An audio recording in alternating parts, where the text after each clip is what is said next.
among the synoptic gospels. Two of these themes, promise and fulfillment, and the reversal of fortune for the oppressed and the powerful, will be addressed later when we investigate the empathy narratives. Another theme that Luke incorporates into his gospel is universality, or inclusion of all people. We see this, for example, in his genealogy of Jesus, compared to Matthew's genealogy, which begins with Abraham, who is sometimes called the father of Judaism. Luke's genealogy extends back beyond Abraham to Adam and the beginning of the human race. Similarity, Luke's understanding of God's plan of salvation includes Jews and Gentiles, rich and poor, men and women, and even Samaritans. Keep going. Mm-hmm. Yeah. In addition to these themes, biblical scholars have frequently observed that women play a prominent role in Luke's gospel as compared to the other gospels. This is already evident in the empathy narratives, which devote considerably large space to Mary and her cousin Elizabeth. You see this attention to female characters also in Luke's mention of the women who ministered to Jesus and in the story of Jesus healing a crippled woman, to name only two. Luke's gospel also has more banquets and scenes of table fellowships than any other gospel. Likewise, Jesus has a special concern for sinners you will note several stories about sinners, most of which are found only in Luke's gospel. Zacchaeus. Zacchaeus and the sycamore tree, the rich man, and Lazarus, the cluster of three parables about the law, and the penitent sinner who was crucified alongside of Jesus. This gospel also has frequent warnings about the dangers of wealth. Okay, thank you. As we were looking before we left for lunch, we in fact indicated that when you look at many of those stories, you discover that Luke's gospel is attempting to illustrate that the Christianity is socially universal. Socially universal in the sense that Luke includes groups that would not have been accepted within the Jewish tradition, such as one of the groups we indicated that are social, such as the poor, such as the poor, women, the foreigners, so to speak. All those are groups that would not have been accepted by the Jewish people. We also indicated about it being historically universal. Remember when we gave the example of the genealogy in Luke's Gospel? The genealogy in Luke's Gospel goes back to who? Huh? The genealogy in Luke's Gospel goes all the way back to who? To Adam, as opposed to the one in Matthew that goes back to Abraham.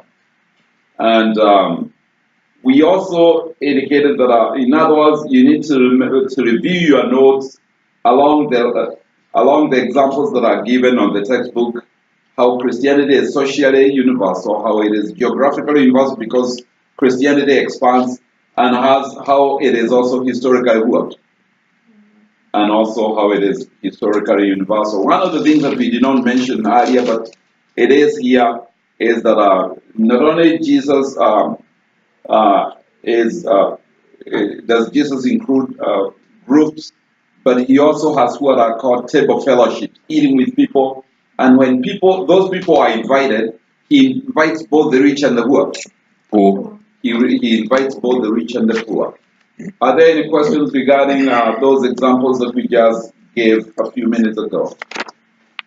Okay, in other words, he also speaks about the danger of wealth.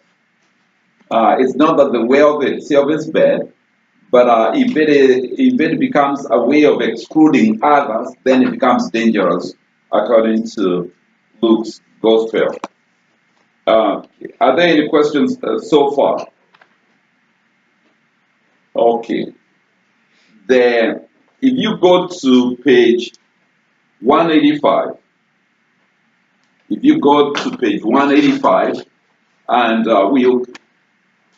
you remember we indicated that one of the examples in which women are included is the story of Mary and Elizabeth. Mary and who?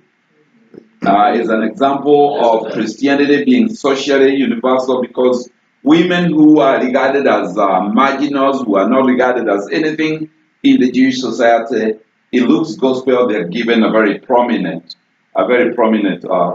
place. In fact, if you go to page 184 all the way at the bottom, because that gives it as a clue, and Davida in Gwinnett, if you could read for us, starting the story of Mary's visit. The story of Mary's visit to her cousin Elizabeth, who is also the wife of Zechariah, provides the context for another of Luke's major themes, as well as a prayer that eventually becomes part of the Christian spiritual tradition. Mary's response to Elizabeth is the prayer that has come to be known as the Magnificat, Magnificat. after the Latin tradition. Okay. I'm sorry, say it again? Magnificat. Okay, go ahead. Magnificat. Okay. After the Latin transition of the opening phrase, my soul magnifies. Okay, go ahead. Most biblical scholars. Most biblical scholars agree that it is not Luke's original composition, but perhaps a traditional Christian prayer derived from Hannah's prayer in the praise of God upon the birth of her son Samuel, a famous prophet and judge of the Old Testament. This prayer of praise to God is developed around a theme that modern theologians sometimes call reversal theology. Mary praises God because she believes that the coming of Jesus is the first step in God's fulfillment of the promise to bring down the mighty and exalt the lowly. It anticipates a reversal of the social system of power and oppression, in which those with little power will be exalted or raised up, while those with great power will be brought down. Obviously, this is a theological worldview that would likely make the most rich and powerful people more than a little nervous. Okay. And the main issue. Yeah, thank you. Huh? And as we indicate, that's the state of our nation now. Is it? And here is what we call the reversal theology, where the marginalized are what?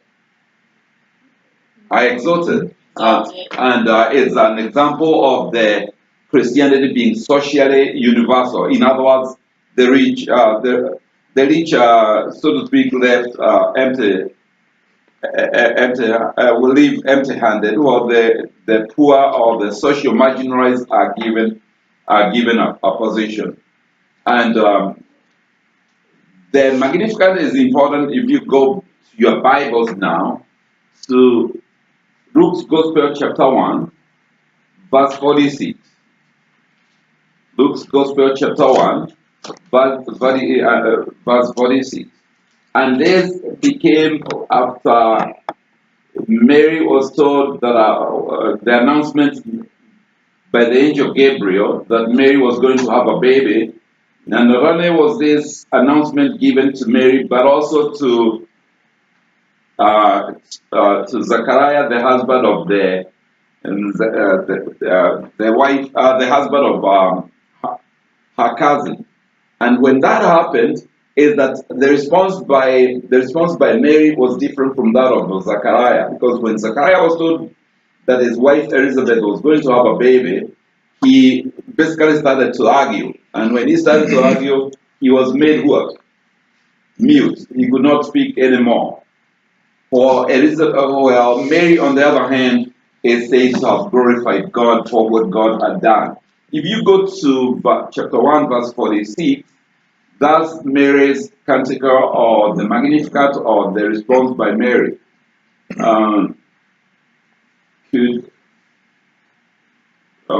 Someone could you read that for us, starting with my soul proclaims the greatness of the Lord. And Mary said, My soul doth magnify the Lord, and my spirit hath rejoiced in God my Saviour. For he hath regarded the low estate of his handmaiden. For behold, from henceforth all generations shall call me blessed. For he that is mighty hath done to me great things, and holy is his name. And his mercy is on them that fear him from generation to generation. He hath showed strength with his arm. He hath scattered the proud in the imagination of their hearts. He hath put down the mighty from their seats, and exalted them of low degree. And he hath filled the hungry with good things, and the rich he hath sent empty away. Okay. Hiccup. Yeah. What are you laughing? The hiccups. Yeah, okay. In other words, the hungry, the rich have left empty-handed, and the poor. In other words, is the theology that we call the reversal what? Reversal theology. Reversal theology, in which the first become the last, and the last become the last. And one of the examples is the social systems of power and oppression are no longer acknowledged, but you do have the first, so to speak, the first becoming the last, and the last becoming last. Is last or first? The first become last, and the last become first. Yeah. Yeah. You keep saying last become last. Oh, is that what I say? Okay. No, that's a bad way of reversing it. Okay. And if you go to your Bibles again, to chapter 1, verse 67, and this is the response of Zechariah and that compared to that of Mary. In Luke's gospel, there are two births. There's that of Jesus, there's that of John the Baptist. And John the Baptist was born before Jesus. And that's the only gospel that has the birth of John as well as that of Jesus together. Are we together so far? You said John Luke's gospel has two. Has two births. It has John, the birth of John the Baptist. You said two parts. Birth. B-I-R-T-H. Yeah. That of John the Baptist, and that of John the Baptist, and that of Jesus. If you go to chapter 1, verse 57. Chapter 1, verse 57. And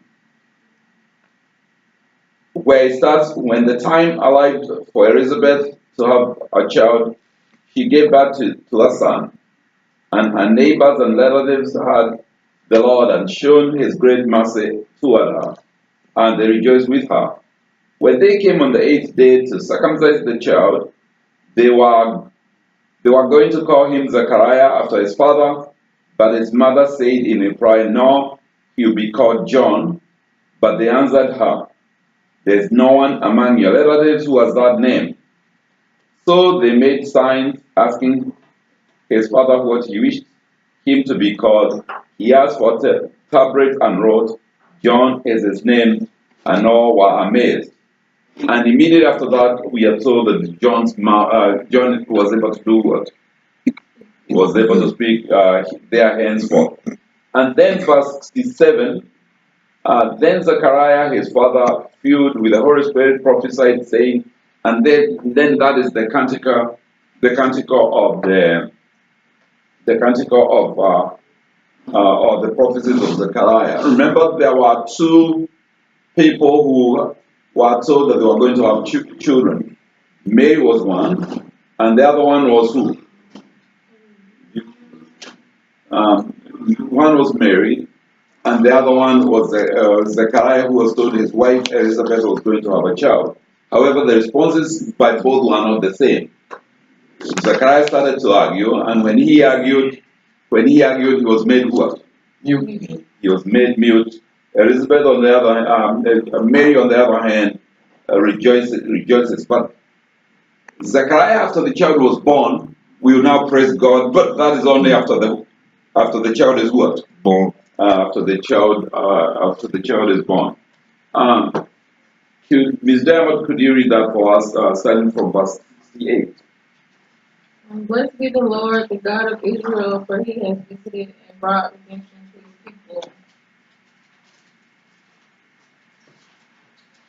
He has raised up a horn for our salvation within the house of David his servant, even as he promised through the mouth of his holy prophets from of old, salvation from our enemies and from the hand of all who hate us, to show mercy to our fathers and be mindful of his holy covenant and the oath he swore to Abraham our father, and to grant us that he rescued from the hand of the enemies without fear he might worship him in holiness and righteousness before him all our days.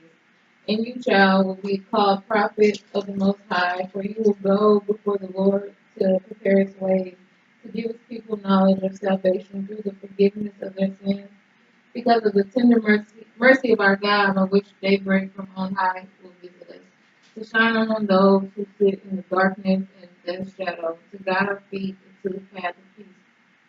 The child grew and became strong in spirit, and he was in the desert until the day of his manifestation to Israel. Okay. And then in chapter 2 you have the birth of Jesus, which means that the birth of Jesus, the birth of John the Baptist is followed in Luke's Gospel by the birth of who? The birth of Jesus. And as we indicated last week, and we have indicated several times, in the Gospel of Matthew we have the Magi visiting the baby. However, in Luke's Gospel you don't have the Magi, you have the what?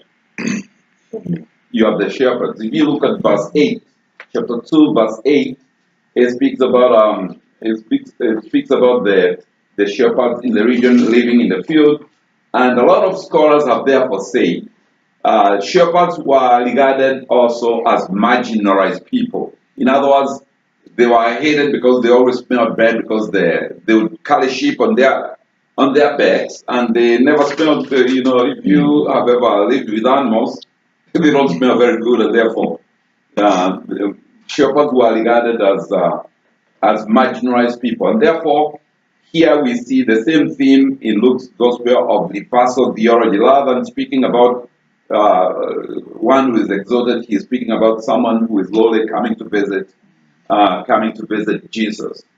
Are there any questions so far? If you go to chapter 2, verse 15, it speaks about the visit of the shepherds. When the angels went away from the heaven to heaven, the shepherds said to one another, let us go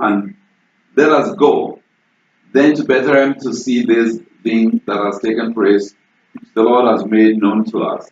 So they went in haste and found Mary and Joseph and the infant lying in the manger. When they saw this, they made known the message that had been told them about this child. All who heard it were amazed by what has been told them by the shepherds, and Mary kept all these things reflected on them in her heart. When the shepherds returned, glorifying and praising God for all they had heard and seen, just as they had been told of them. And in other words, unlike Matthew's Gospel, where you have the Magi, and those Magi also bring very expensive gifts. Luke's Gospel, on the other hand, these guys don't even bring anything other than themselves. Which means that during Christmas, what we do is we combine both work. We combine what we have in Luke's Gospel with what we have in Matthew, and sometimes we give it as if it is one story, but the two stories are different. And then, if you go to the same chapter from verse 15, Luke's Gospel has the baby Jesus being presented in the temple, and the interesting thing about him being presented in the temple is that he'll be presented in the temple, and the parents are supposed to present. However,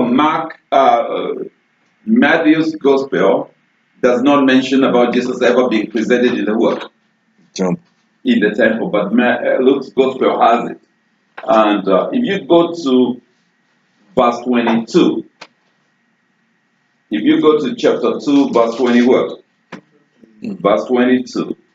It starts with, when the days were completed for their purification according to the law of Moses, they took him up to Jerusalem to present him to the Lord, just as it is written in the law of the Lord, every male that opens the womb shall be consecrated to the Lord, and to offer the sacrifices of a pair of turtle doves or 2 young pigeons. In the Jewish tradition, in the Jewish word, the child was never regarded as impure. It is the mother who was regarded.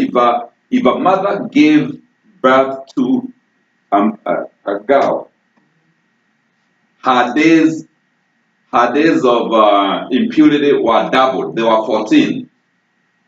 If it was a boy, they were half. That they were 7 days. Did you get that? 7 days as opposed to what? 7 days as opposed to 14. Why the length for a girl was longer than that of a boy has to do with Jewish traditions. But as I indicated, women were never regarded as equals in the Jewish society, and therefore Jesus, because Jesus was a boy, therefore the mother might have been considered to be pure for how many days? For 7, as opposed to if it would have been a girl, it would have been 14 days. Then, regarding the presentation of the turtle doves were only offered, and pigeons were only offered by the poor. They were offered by the poor because they were supposed to offer a live animal, like a goat or a sheep. Or if they were rich, then they would offer a bull. But the reason why they offered turtle doves is because they were what? Poor. They were poor, and the gospel of Luke's gospel does not tell us that they were poor, but by implication, by offering pigeons, it by implication says that they must have been poor. Are we together so far? Those in Gwinnett, are we together? Okay. In other words, they offered 2 turtle doves because they were what? Poor. They were considered poor. Also, in Luke's gospel, there are 2 old people who are mentioned in Luke's gospel, but they are not mentioned in any of the other gospels.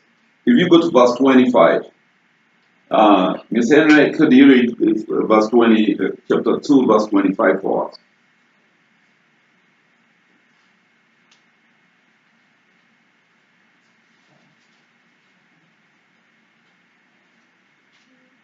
And behold, there was a man in Jerusalem, whose name was Simon, and this man was righteous and devout, looking for the consolation of Israel, and the Holy Spirit was upon him.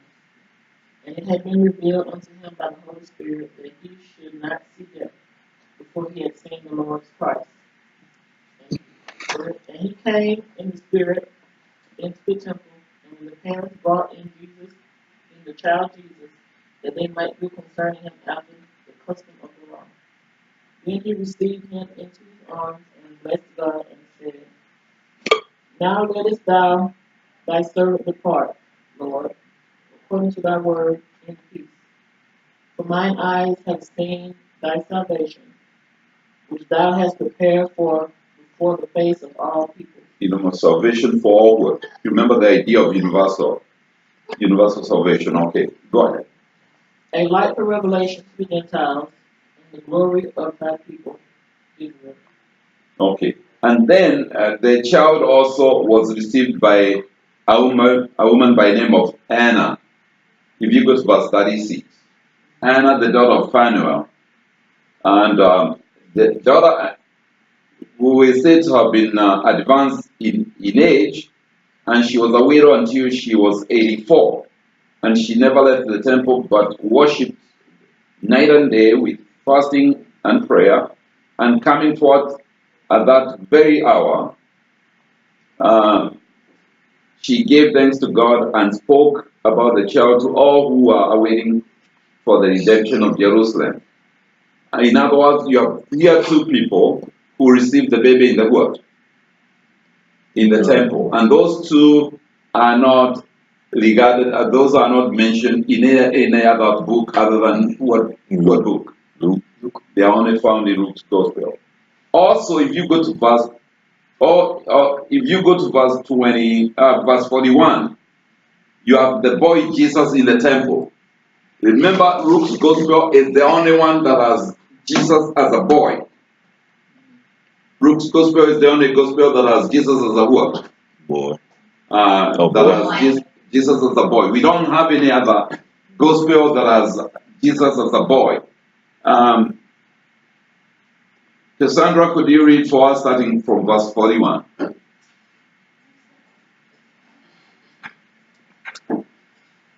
His parents went to Jerusalem every year at the feast of the Passover. And when he was 12 years old, they went up to Jerusalem according to the custom of the feast. When they had finished the days, as they returned, the boy Jesus lingered behind in Jerusalem.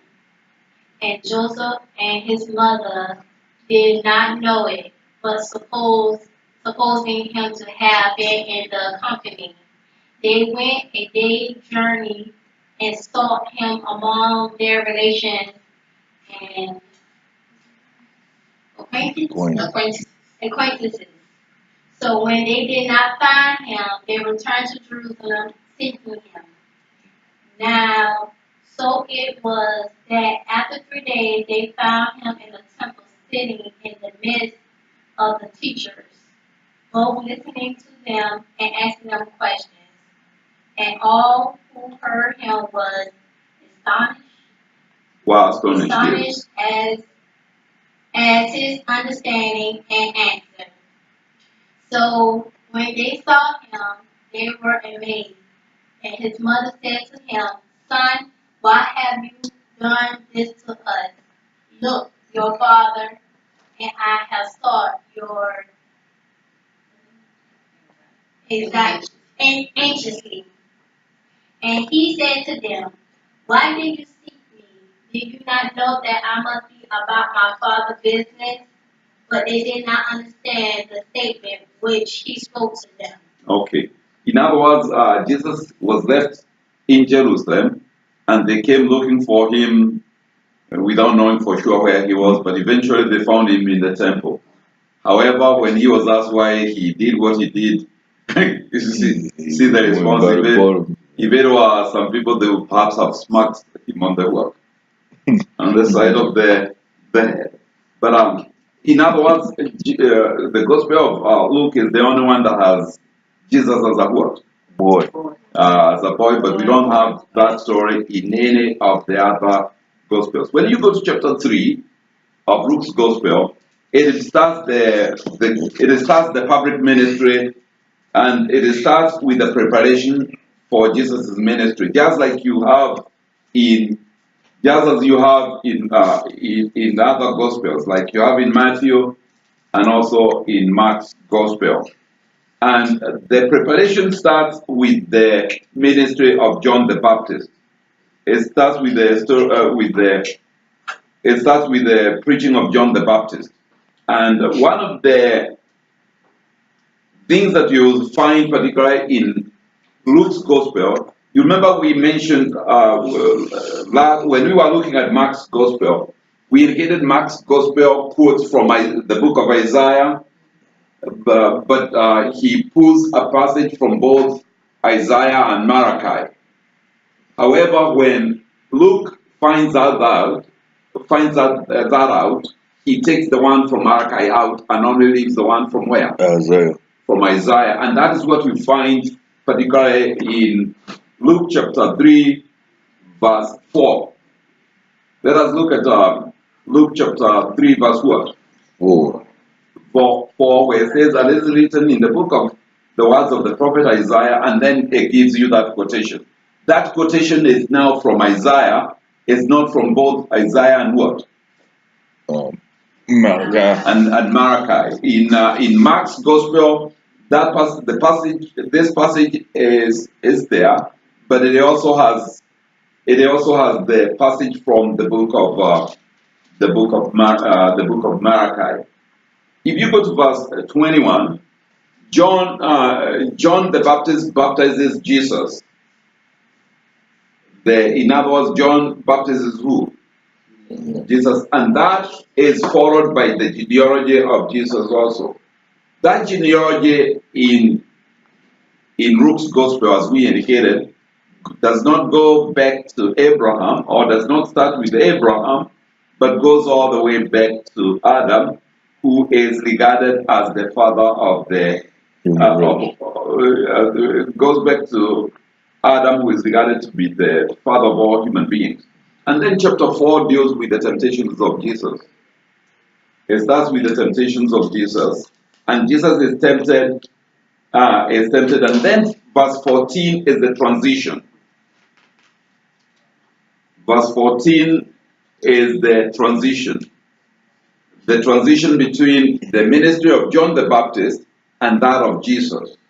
Remember, Jesus in the Synoptic Gospels, the ministry of Jesus does not start until the ministry of John the Baptist is what? It's ended. In other words, they don't overlap. Yeah, it's put in prison. If you go to chapter 4, verse 14, then Jesus returned to Galilee in power of the Spirit, and news of him spread throughout the whole region. He taught in their synagogues and was praised by all. But that only happens after John is put in work. When John is put in prison. From the beginning in Luke's gospel, Jesus indicates what his mission is going to be. And if you go to verse 18, chapter 4, verse 18, it speaks about that, and it is connected to the idea of the universality of the gospel that we mentioned earlier today. If you go to verse 14, and if someone or any of you could read verse 18. Chapter 4, verse 18. The Spirit of the Lord is upon me, because he hath anointed me to preach the gospel to the poor. He hath sent me to heal the brokenhearted, to preach deliverance to the captives, and recovering of sight to the blind, to set at liberty them that are oppressed. Okay. In other words, from the beginning, his ministry is to proclaim the good news to the poor, to proclaim liberty to those who are captives, and to recover sight to the blind. In other words, from the beginning, that is his stated purpose, to proclaim the good news to the poor, which has to do with the universality of the gospel that we mentioned earlier, when we mentioned that the gospel is socially, geographically, as well as historically universal. And that will start the ministry of Jesus, the public ministry of Jesus. In terms of recapitulation, let us go back to your textbooks on page 185. Let's go back to, and here remember we are recapitulating, we are basically reviewing what we have covered so far. All the way at the top of page 185, you have Mary's response to Elizabeth, and that is responded by what we call the Magnificat. And the Magnificat are the words by Mary in which she glorifies God. And as we indicated, it also has the reversal theology. What did we indicate was the reversal theology? Huh? The last being the first, being the rich. Yep, the first being the last being the first, and the first being the last. And that's one of the examples. There are many examples, like when women are given a prominent place, or when he eats with the, well, when he eats with the poor and invites everyone without consideration of their social stratum, that is a reversal theology. Or when women are healed and they are not regarded as marginalized, all those are good examples. If you go further down, you have both the announcement and the visitation. The announcement, as we indicated earlier, was made by the angel Gabriel. The announcement was made by the angel what? Gabriel. And there were two announcements. There was the announcement of the birth of John the Baptist that was given to Zechariah, the father of John the Baptist, and there was also the announcement that was made to Mary. But both of them did not receive it the same way. Zechariah did not receive it very well, and because he did not receive it very well, he was made what? He was made mute, as opposed to Mary, who received it well. And then the visitation was the visitation that Mary was the visitation where Mary and Elizabeth visited each other, and as a result of that, you have what is called the Magnificat, and you need to remember. You therefore need to remember that. If you turn to page 186, if you go to page 186, there is the Sermon on the Plain. The Sermon on the Plain is compared to the Sermon on the Mount. You remember when we were looking at the discourses in Matthew's Gospel, we indicated that not today, but last week we compared the Sermon on the Mount with the Sermon on the Plain. The Sermon on the Plain is found in what Gospel? In Luke's Gospel. And it's found in chapter 6, verses 20 to 49. If you turn to your textbook if you go to page 188, you have an outline there on the Sermon on the Plain. And instead in Luke's Gospel, instead of having a sermon that has 9 beatitudes, you have a sermon that has 4 beatitudes. Are we together so far? Mm. In Luke's Gospel, the beatitudes are how many? 4. In Luke's Gospel, you have 4 beatitudes. You have 4 beatitudes as opposed to Matthew's Gospel that has 9 beatitudes.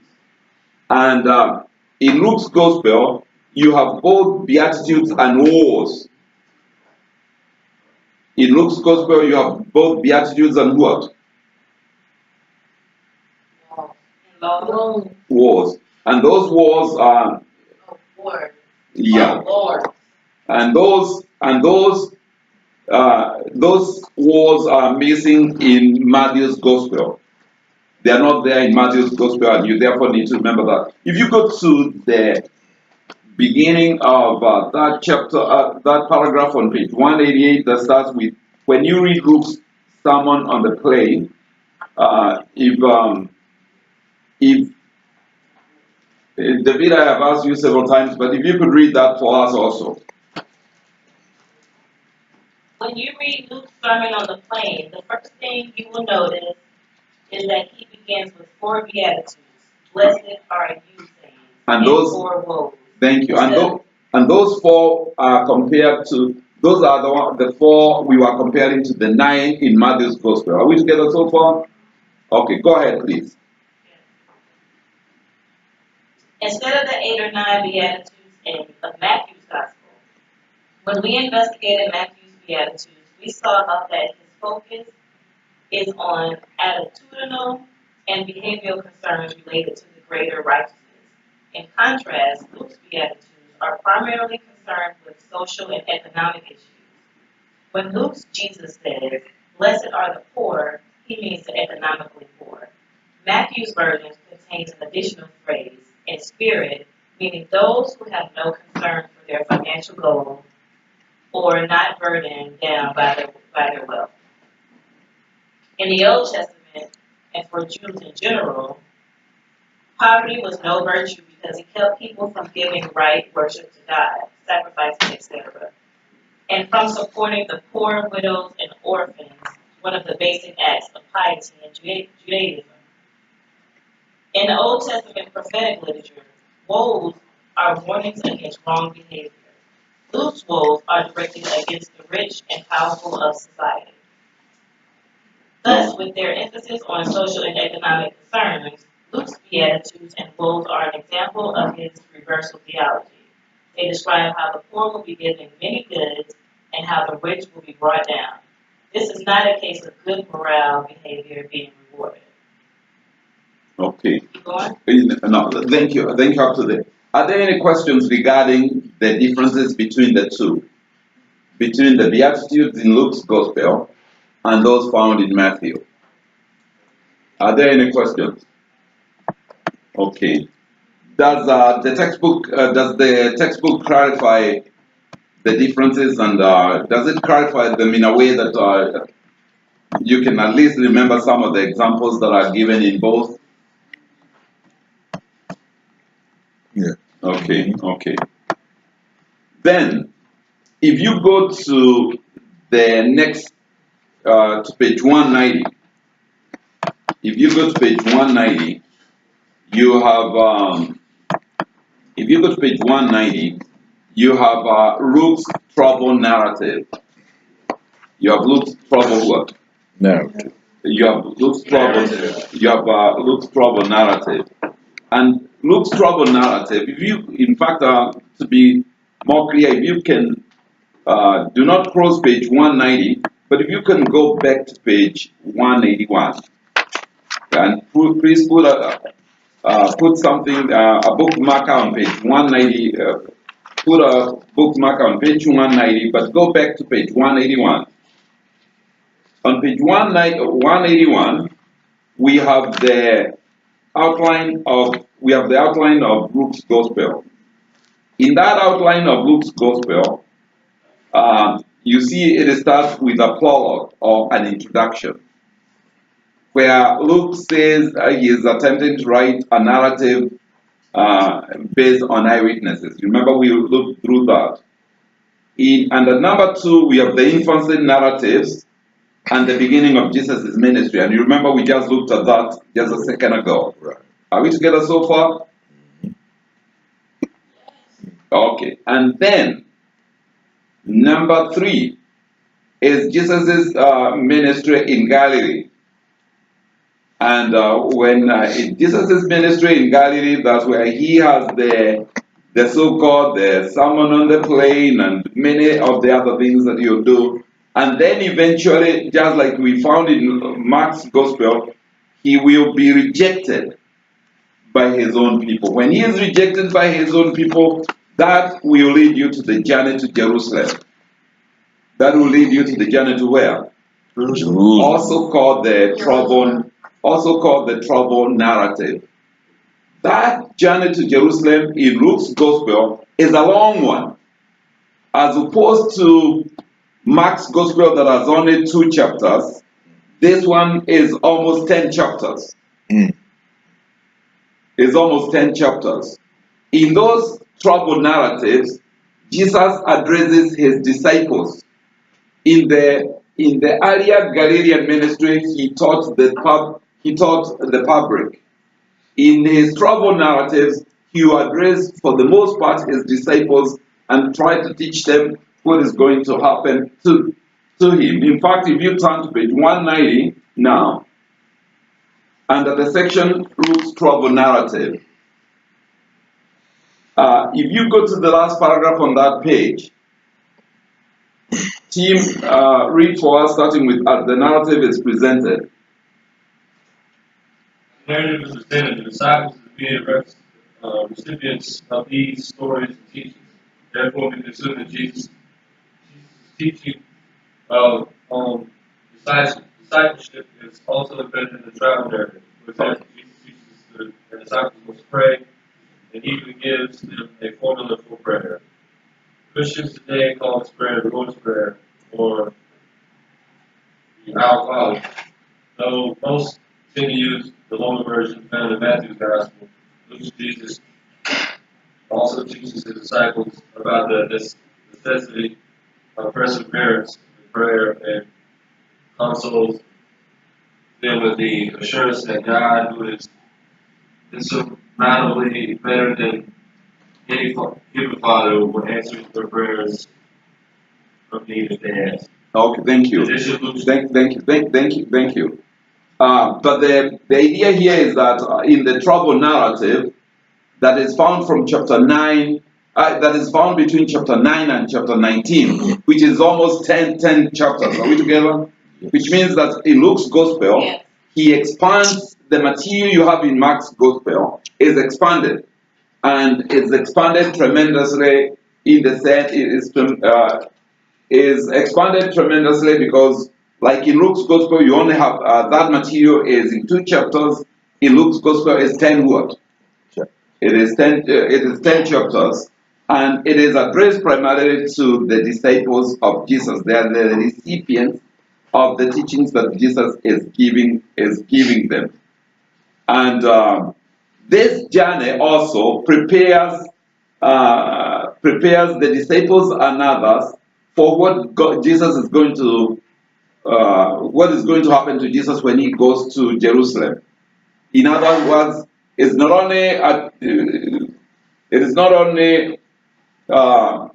only geared towards his disciples, but it's also a way of preparing his disciples for what is going to happen to Jesus, as well as what is going to happen to them. If you go to page 191, where it says, in addition, Luke's Jesus advises them of the risks of discipleship. They will be dragged before powerful people. He says people would try to get them to speak against him, and who will even kill them for speaking his name. But they should not worry, because the Holy Spirit will teach them what to say. And finally, Jesus uses the journey to prepare his disciples for what will happen to him in Jerusalem, warning them that it is impossible for a prophet to be killed outside of what? Outside of Jerusalem. In fact, Luke's Gospel, almost 60% of the message you have in Luke's Gospel centers in Jerusalem and the activities of Jesus in Jerusalem. Are we together so far? Are there any questions so far? Okay, then, after Jesus travels, he goes to Jerusalem. If you turn to page 192. If you go to page 192, all the way at the top of the page, you have Luke's story. 192. 192. No, not 182, but 192. And that is the last week. That's the last week of Jesus in Jerusalem. It will include Jesus being arrested, being tried, dying, and then after 3 days he will resurrect, and then you have what are called the post-resurrection activities. And all those things in Luke's Gospel are in the city of Jerusalem. They are all in the city of what? Jerusalem. They are all in the city of Jerusalem. And in the city of Jerusalem, therefore, in Luke's Gospel is very significant in Luke's Gospel. If you go to the first paragraph on page 192, where it starts, Luke's story of the death and resurrection of Jesus Christ differs from Matthew's and Mark's stories in some of its details. In other words, the story differs from that of Matthew and that of Mark, even though the basic storyline is the same. As one might expect, the unique theological focus on Luke's story accounts for these differences. For example, Only Luke's gospel contains the story about the women who followed Jesus as he is making his way to the place of crucifixion. In other words, you remember in Luke's gospel, women were given a very prominent place.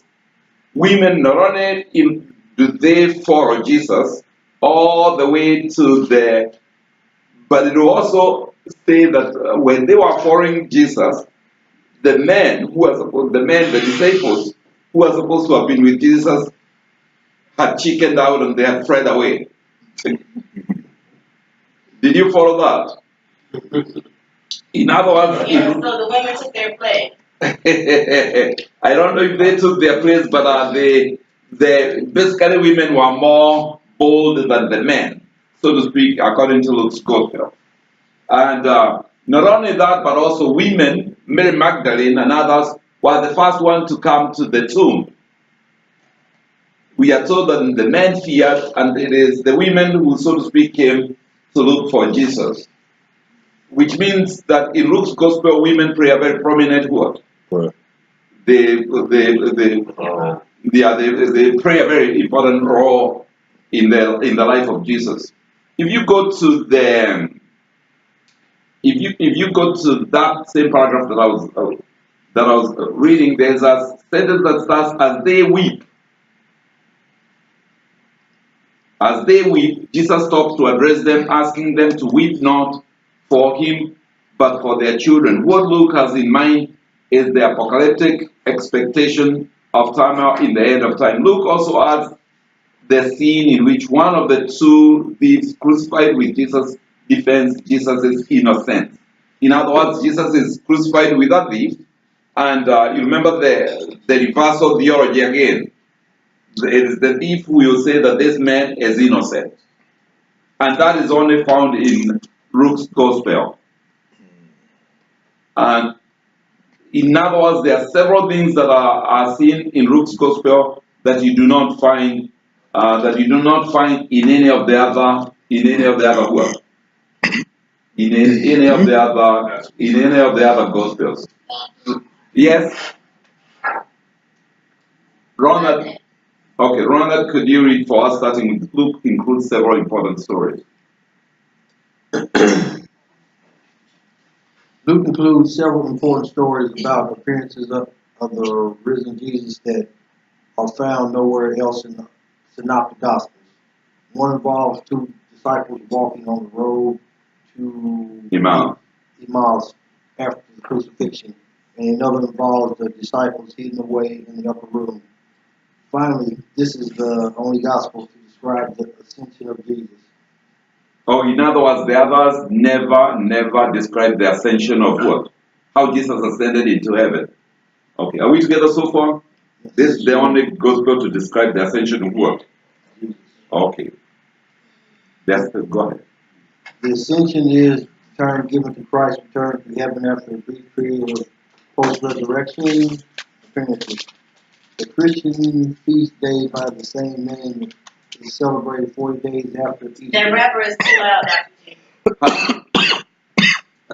Say that again. That rapper, you can't hear me, that rapper was too loud. Okay. Sorry, I didn't want to wake you up. Okay, go ahead. 40 being the number of symbolic of transition or change. Keep going. Yeah, and no, up to there, thank you. And when you look at Luke's gospel also, as I might have mentioned earlier, because of its reversal theology, it has been used by liberation theologies. It has been used by liberation what? Such as the Latin America theology, Latin America liberation theology, black theology in the United States, as well as others. They like using Luke's gospel because it affirms their position, the reverse, particularly on the issues of reversal. And that section on page 192 and page 193 is basically a summary of that. And Miss Lee, there in Virginia, could you read for us that towards the bottom of page 192, please?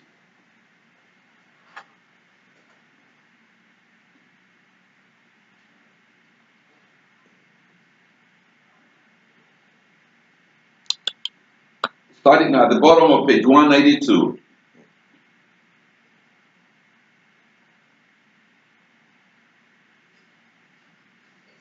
Especially in No, starting with Luke's stories, page 192 all the way at the bottom.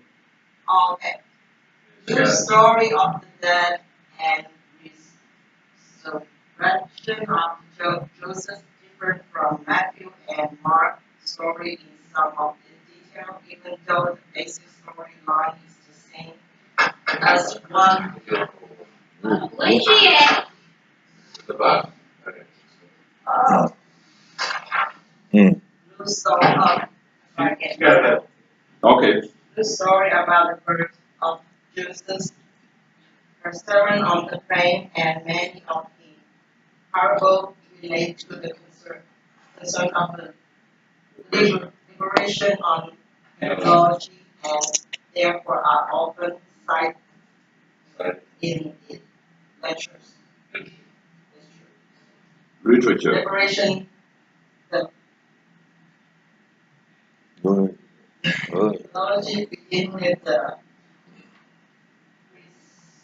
presupposition that God is on the side of the poor and oppressed, articulated by phrase free. Preferential. Option for the preferential option for the poor and demonstrate and commit to the poor and Underprivileged. that is Model. that is model on God commitment to the poor and underprivileged. Its ethical position is that those who wish to follow Jesus must stand in solidarity with the poor. With the poor. Okay.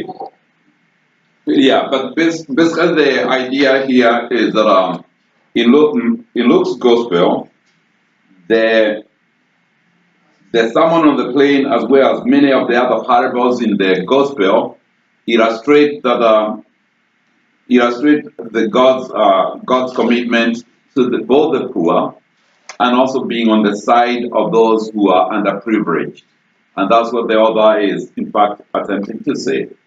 And if you go to the next paragraph where it says liberation theology follows the social praxis, the word praxis means practice.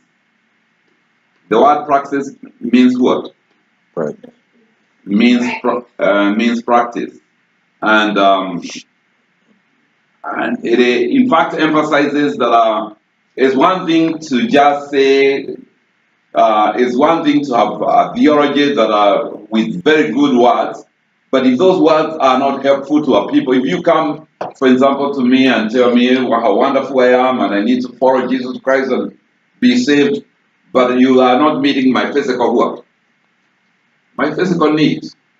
According to liberation theology, you are supposed to serve both the social needs that a person has as well as the spiritual needs.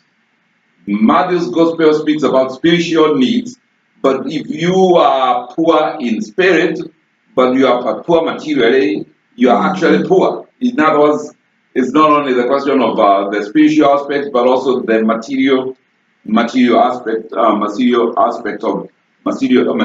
of it.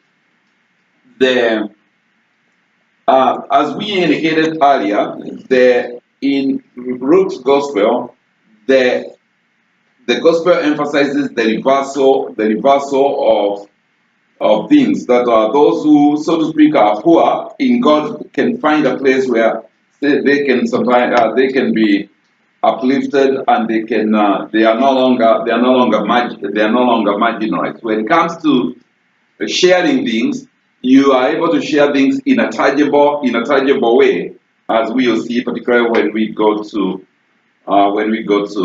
Acts of the Apostles. Are there any questions regarding what we have covered so far? Are there any questions regarding what we have covered so far?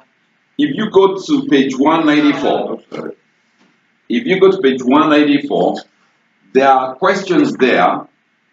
There are questions there regarding what we have, so to speak, covered, what we have covered so far in Luke's Gospel. And you need between now and next week to be able to, you need to go and review those questions. And some of them might be on the final test, but you need to go ahead and review that. If you turn to page 272, if you go to page 272, and very briefly, we will review that before we call it a day. We have Acts of the Apostles. And remember earlier we indicated that both Acts of the Apostles and Luke's Gospel were written by the same word. Well, they were written by the same person. In fact, we indicated that when you go to Luke's Gospel, when you go to Acts of the Apostles in fact mentions about a former in my former book, and by referring to a former book, what Acts of the Apostles is doing is to refer to the Gospel according to Luke. And if you go to page 272, all the way at the top, it deals with several things. The overview deals with several things. It deals first with the authorship. It also deals with the date of composition. It deals with the audience, and also some of the major topics. And that will give you the difference between Luke's Gospel and Acts of the Apostles. Acts of the Apostles is not one of the Gospels. Acts of the Apostles is not one of the books. In fact, is the second division. Is in fact the second division of the New Testament. You remember the first division are the Gospels, and there are four Gospels. We haven't looked at John's Gospel. We look at that towards the end of this semester. But the first division are the Gospels. The second division is Acts of the what? Apostles. And Acts of the Apostles. And Acts of the Apostles deal with the history of the church, with the issue of the church. As we indicated also, Luke from the beginning attempts to write history, both in Luke's Gospel as well as in Acts of the Apostles.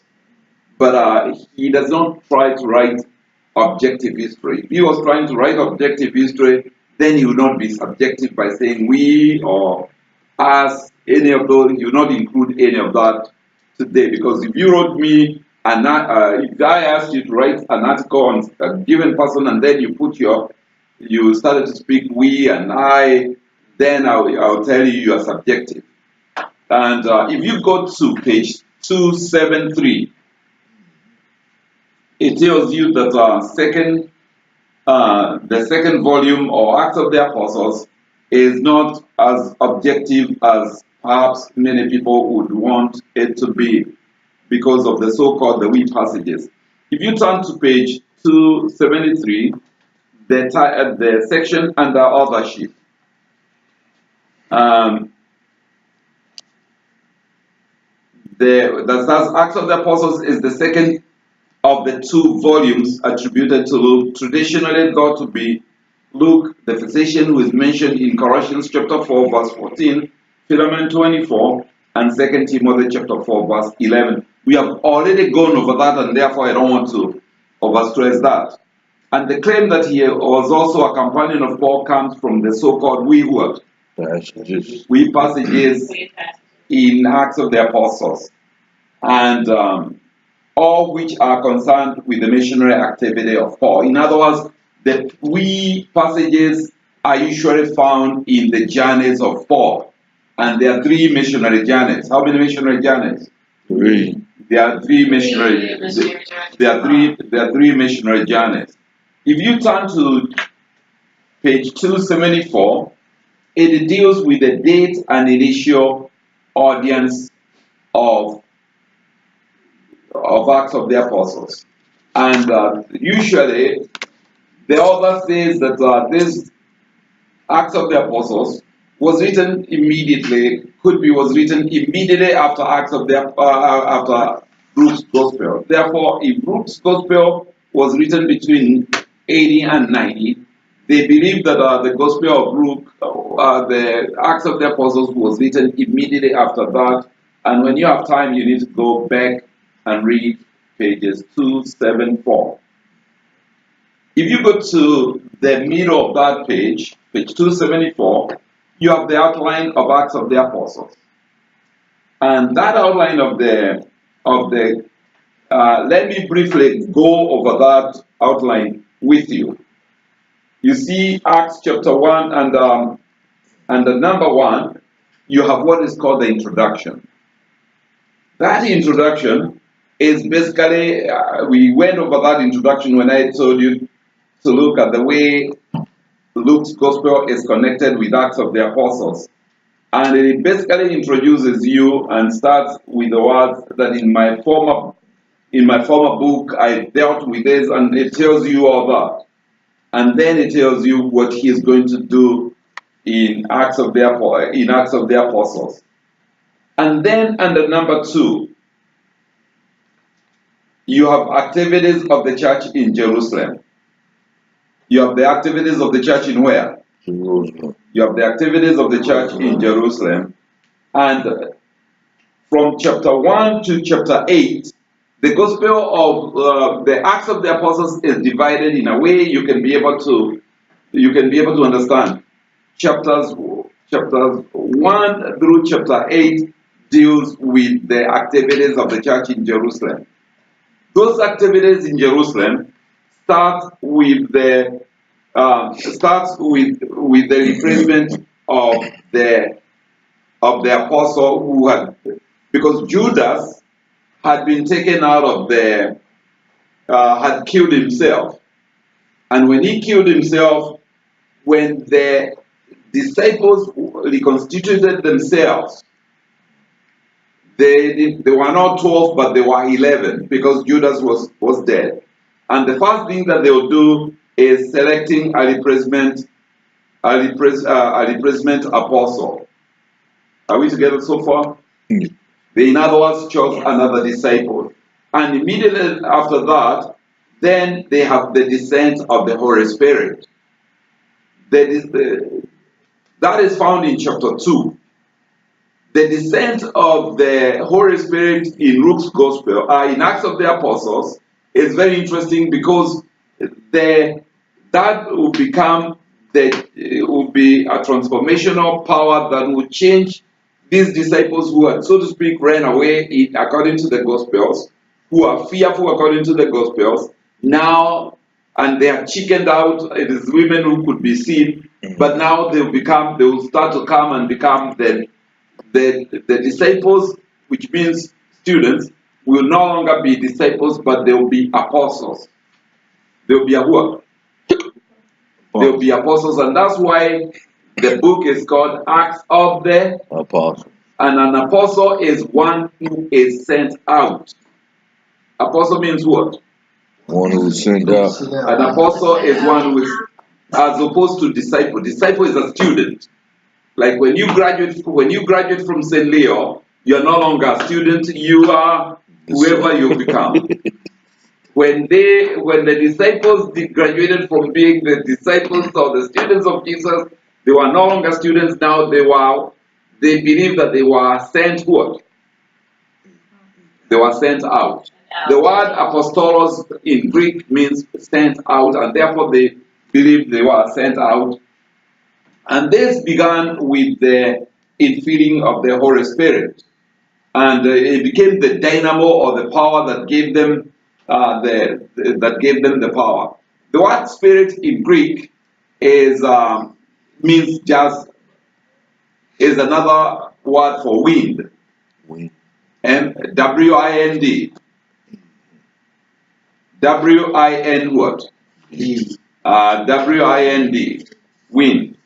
And when the Spirit descended upon them, they were given activities. They were given power that enabled to do the activities that they did. Two key people will be two key people will be instrumental, particularly in the leadership of that early group in Jerusalem, and that is Peter and John. Peter and who? John. And they will start to preach, and they will start to do almost the same things that Jesus was doing. And but as they start to preach, the group will start to increase. We are told in Acts of the Apostles that as they preached the first few days, the group increased from just a mere 12 to almost 3,000. To almost how many? 3,000. To almost 3,000. But as they started to do that, they were able to do the things that Jesus had done. They were able to do those things. That little community, as it is, started to grow, had important things because they started to gather together, to sell their things, and to do things together. They started to do things what? Together. They started to do things together, to share things in tangible ways. Intangible ways, to eat together, to fellowship together, and they started to do, in fact, they had what is called the koinonia. The word koinonia spelled K-O-A-N-O-N-I-A.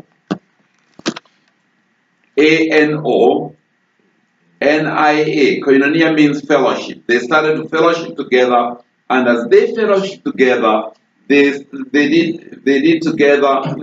everything together. But not only did they do things together, they basically ate together, and they had what is called the love feast. The love what? They ate together, and they in fact shared meals and other things together.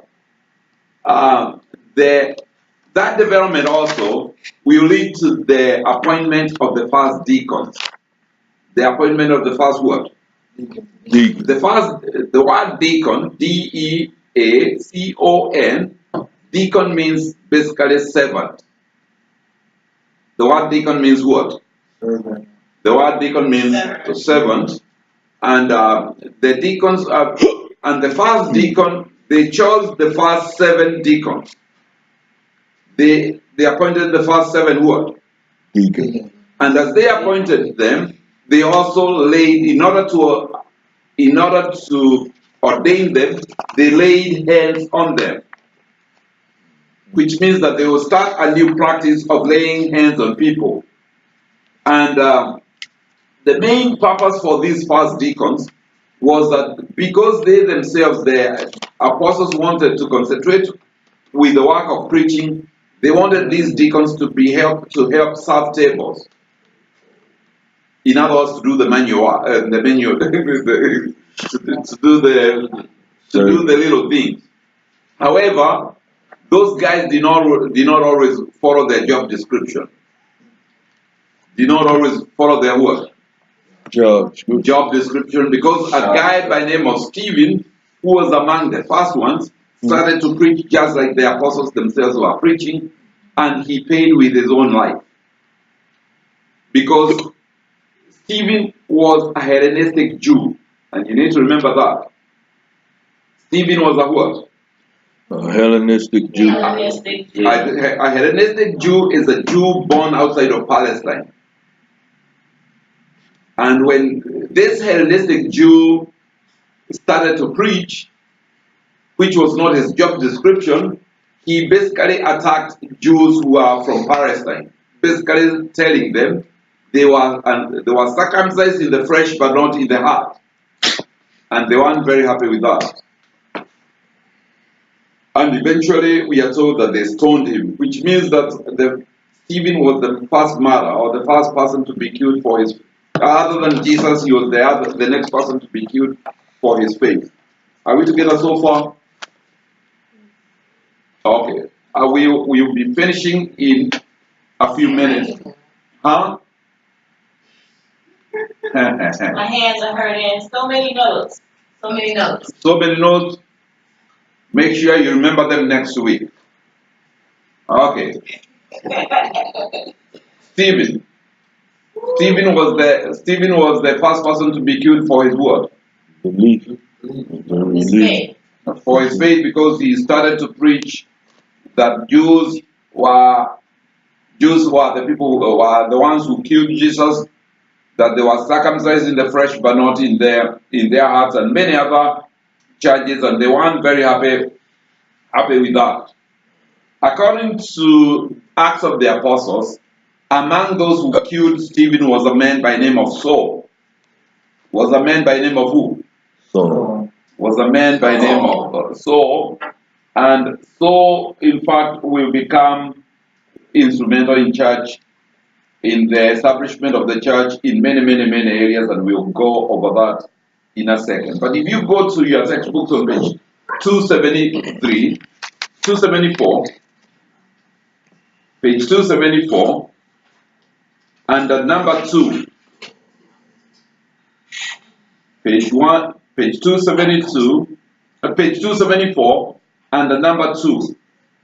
You see the activities in Jerusalem, and the last of those under F is story of Stephen.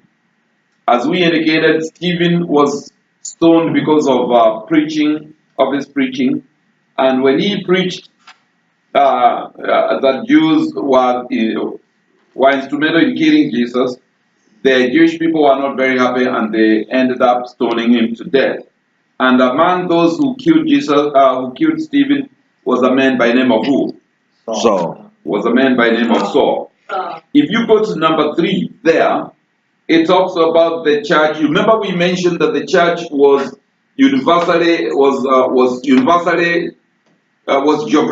universal, because it starts to expand from one place to the other. And that is an example of that. You have mentioned in Judea, Samaria, and Syria, the church is geographically expanding. And for number 2, deals with the activities of the church in Jerusalem. Number 3 deals with how the church now starts to expand from Jerusalem to other areas. Are we together so far? And the church starts in Judea, then Samaria, then to Syria, and then to other parts. And one of the things that will happen is that you see the name under A, 3A under Philip. You see the name Philip. Philip met an Ethiopian eunuch. He met an Ethiopian what? Eunuch spelled E-U-N-U-C-H. A eunuch was a person who was castrated. He met the Ethiopian eunuch, who is never mentioned. His name is never mentioned, but he is referred to only by his condition. And Philip is said to have baptized him. And a lot of people think that just as the church is expanding to other places, it's also expanding towards Africa. Are we together so far? To Ethiopia. And then under B, on top of page 275, you have conversion of Paul. Paul's Jewish name was Saul, but when he was converted, he became Paul. And as he converted, he was on his way to persecute Christians. He was on his way to Damascus. A lot of people say, how could this guy be converted overnight? He was on his way and he's converted, and there he became a follower of Jesus Christ. And Paul later on will refer to that and say, I'm an apostle not of human beings, but an apostle called by Jesus Christ. We'll finish in 2 minutes. But as we finish, let me say that when you go to number 4 in your textbook on page 275, it deals from number 4 all the way to number 7. Most of that deals with the activities of Paul. Deals with the activities of what? So. And it has 3 missionary journeys. It has 3 missionary journeys. And the life of Paul is divided into 3 missionary journeys. The first missionary journey is the one that you find under number 4. Are we together on that? Is the one that you find under number what? 4. And Paul on that missionary journey was accompanied by Barnabas as well as John Mark. On the first missionary journey, he was accompanied by who and who? John Mark. John Mark and Barnabas. He went to Asia Minor. Those cities that you see there under number 4 are cities in Asia what? In Asia Minor. Yes. And then number 5 is the second missionary journey. Number 5 is the second missionary what? Journey. But between that first missionary journey and the second journey, you have what is called the Jerusalem Conference. The Jerusalem Conference is number 4B. You see under 4B you have Jerusalem Council Conference. Yes. That is when Paul, after the first missionary journey, Paul, all his missionary journeys started from Antioch. All his missionary journeys started from where? Antioch. And when he came back to Antioch, there were issues. What do we do with Gentiles, with non-Jews? And they came to Jerusalem to deliberate on that issue. During his first missionary journey, you remember we mentioned that he was accompanied by what people? On the first missionary. John Mark and Barnabas. But John Mark, being young the way he was, went and disappeared, left them and came back to Jerusalem. And when he disappeared at a place called Perga, P-U-R-G-A. You need to remember that. He disappeared at a place called what? Perga. And Paul was not very happy with that. Therefore, when they went on the second missionary journey, that is found in under number 5, Paul said, "No, I'm not going to take you. And I'm not going to take you with me." And when he refused to take, John Mark with him, Barnabas also became upset and said, "I'm not going to join you." And therefore, instead of Barnabas, Paul was accompanied by a guy by the name of Silas. You see the name Silas on there? You see the name Silas there? In other words, he was accompanied by Cyrus. And later on, during the missionary journey, he was accompanied by Timothy. You see the name Timothy also there. During that second missionary journey, Paul visited all the areas he had visited in Asia Minor. But he also went beyond that because he also went to Europe.